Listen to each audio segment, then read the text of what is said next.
welcome to another episode of Global Gurus, Thought Leadership in 15 Minutes. My name is Laura Gassner Otting, and I am thrilled to be joined by my co-host, Rhett. And today we have one of my favorite humans. He is the author of Employalty. He is a Hall of Fame speaker. He is on the Global Gurus Management Professionals list. His name is Joe Mull. Welcome, Joe. Well, thanks for having me. I'm delighted to be here with you both today. So as you know, we start every episode. We ask our guests just 3 questions. 3 questions, 15 minutes. One guru, one IP, one framework, one solution. So we start with, what is the biggest problem you see right now? What is the original framework or IP you are taking to solve this problem? And what kinds of measurable results are you seeing in its application? So I'll start off and ask you, what's the biggest problem you see right now, Joe Mull? The biggest problem that I see right now is that most leaders and business owners don't understand or engineer the conditions that lead to employee commitment. And I describe employee commitment as the intersection of both retention and engagement. So what leads people to join an employer, stay long-term, and give it all you've got? And what we have continued to get wrong about this is that we want it to be transactional. We want to operate with the expectation that in exchange for employment and a paycheck, that people will come to work and give it all they've got.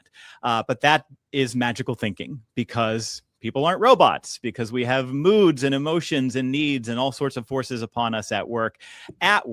And so employee commitment is not transactional. It is something that has to be activated and it has to be nurtured. And the biggest influence on that is an employee's direct supervisor. You are speaking my language. I'm working on a new book project called Lost in Transaction. And I want to follow that thread a little bit, Joe. What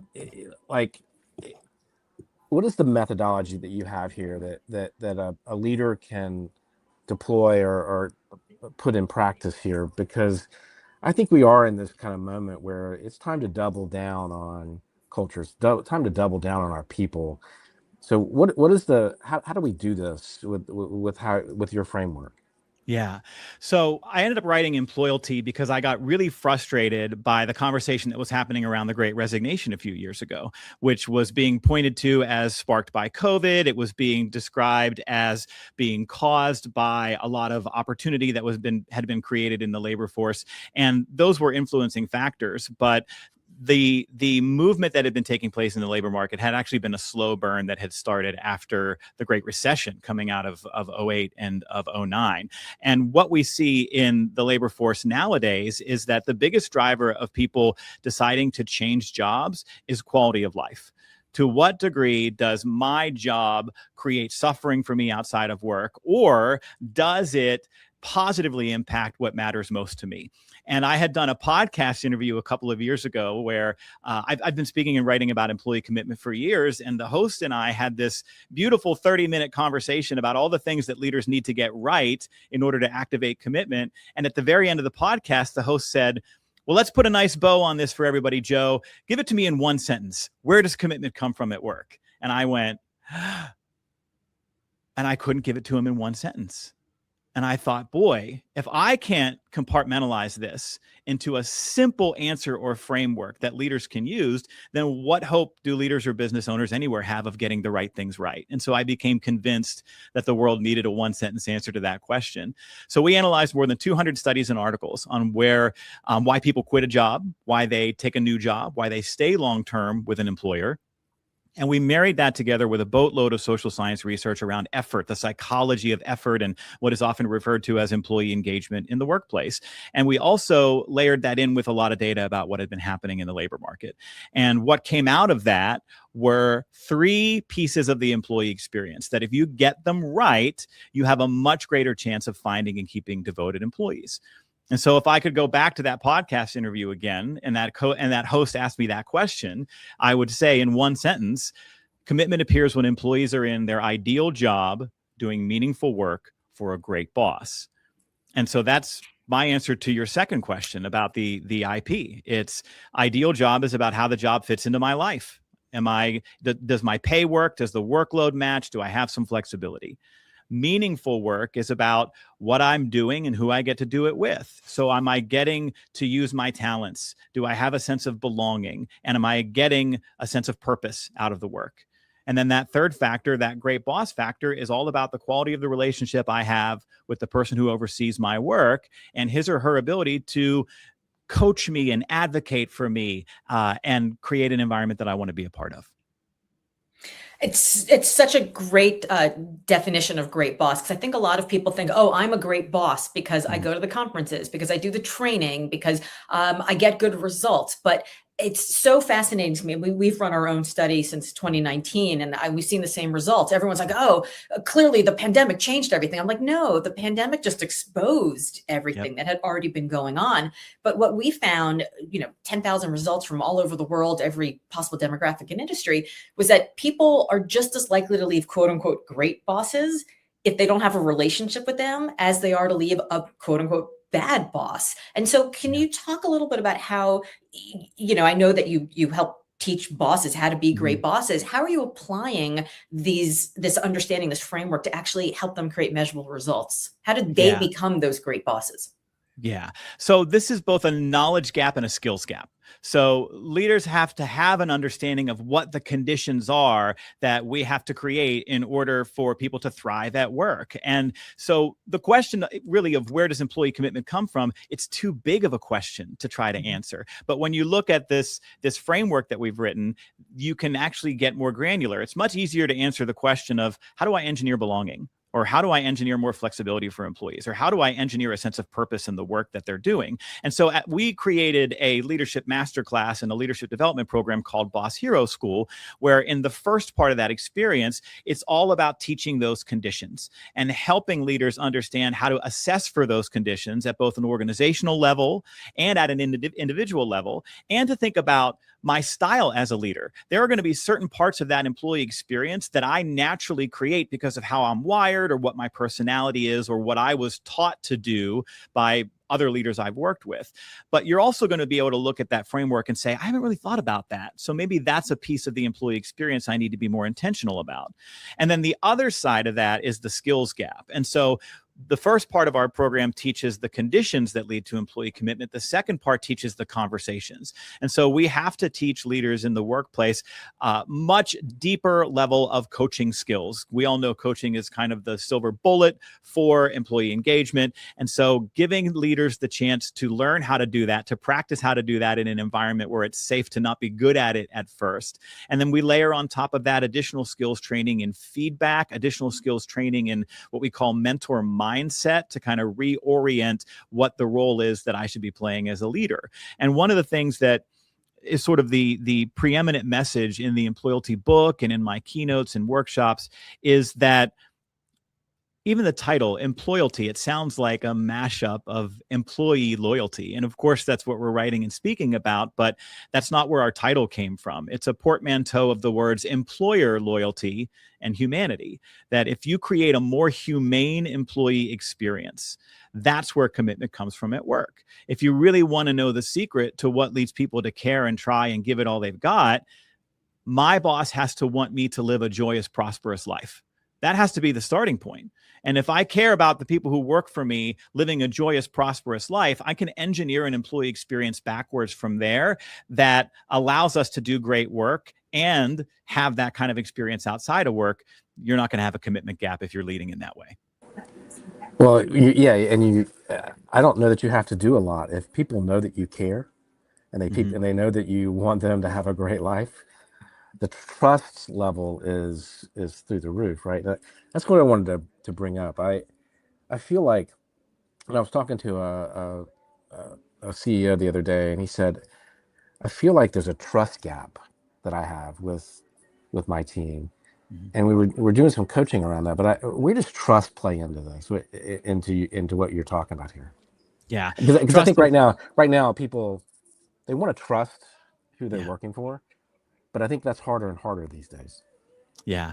If you actually got to see our our scorecard, our Employalty scorecard, trust is named as one of the dimensions of the great boss factor. And trust is a two-way street, right? Do I grant trust to the people in my charge? Once people are properly trained in a role in the workplace, do I grant them ownership? Do I grant them freedom to execute their work product in the way that they best see fit? Or am I micromanaging the hell out of them? The other side of that street is, do I earn their trust? Do I earn their trust by being at a minimum present? Do I have a deeper understanding of what's hard about their jobs? Do I treat them as having knowledge about their jobs? And do I operate with the understanding that in a lot of ways, they know more about this than I do because of the nature of the chair that they sit in. And so that two-way street has to be present. And to your point, Rhett, like, we don't have to do grandiose things in order to be good at that. One of my favorite things to talk to leaders about is, how many times do you hear yourself say, I trust you? How many times have you pulled somebody aside when they've said, hey, can I ask you a question? And then they ask you a question and you say, well, what options do you see, right? You take a coaching approach because you want them to bring their insight and their creativity to the problem. We as leaders can get so caught up in fixing and having answers and just jumping right to guidance that we miss the opportunity to let people feel trusted and capable by taking a moment to say, hey, that's a great question. Let's talk about this. What do you think? And then those are the small kind of micro interactions that don't just breed trust, but ultimately commitment. It's incredibly disempowering to have your boss solve the problem all the time. Because, you know, you don't get to learn, you don't get the opportunity, you don't get to stretch, you don't get to be rewarded and praised for doing the thing that was uncomfortable. But you know, it's interesting. I have an executive assistant who has worked for me for the last year and a half, and she her name is Jeannie, and she's in my phone as I dream of Jeannie, because she is my dream. She's amazing. She's like the best assistant I've ever had. But it took probably a good 6 to 9 months for her to trust that I trusted her. I think she had so much PTSD from a former job where she just, like, if she had something that she was having trouble with, she was so afraid to try and to show. And so I would just say, look, commander's intent, right? Like, I trust you. Like, you know that I need to be at this place at this time, and you know what else is going on in my life. And like, I just trust that you're going to get me there. And she was almost like bothering me with all of the micro details. And at some point I wanted to be like, listen, if you need me, I don't need you. So like, figure it out. But I couldn't say that because that would trigger the PTSD. But it took me a long time to stay in that, like, I got to just teach her that I trust her. I got to teach her that I trust her. Is there a faster, better way to show our people that we trust them than just time? Because it took a long time. It's amazing now, but it took a long time.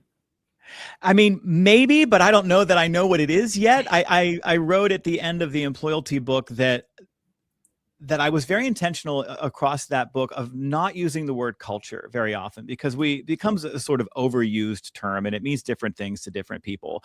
My definition of the word culture, I mean, one of my favorites is that culture is the way that we do things around here. But when we think about what culture is and where it comes from, culture is a collection of experiences, and they're experiences that we have over and over and over again. And so if you want a culture where people feel trusted and they execute work with a greater deal of ownership, they need to have a collection of experiences that lead them to feel that way. And if you've got someone coming into the organization who was micromanaged, then you may have to spend some time paying for the sins of a prior bad boss in order to build them up to the level of independence or comfort or ownership that you want, right? So you've been digging out of a hole with this person. And so, I mean, if I'm working with an organization, I'm probably having some conversations about training and about feedback. I'm also probably having some conversations about what are your core values as an organization and how are you articulating those and making them known to your people on your teams. Because if one of our core values is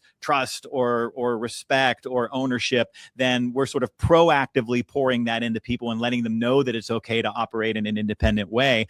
But beyond that, Laura, I think you're putting in the time that it takes.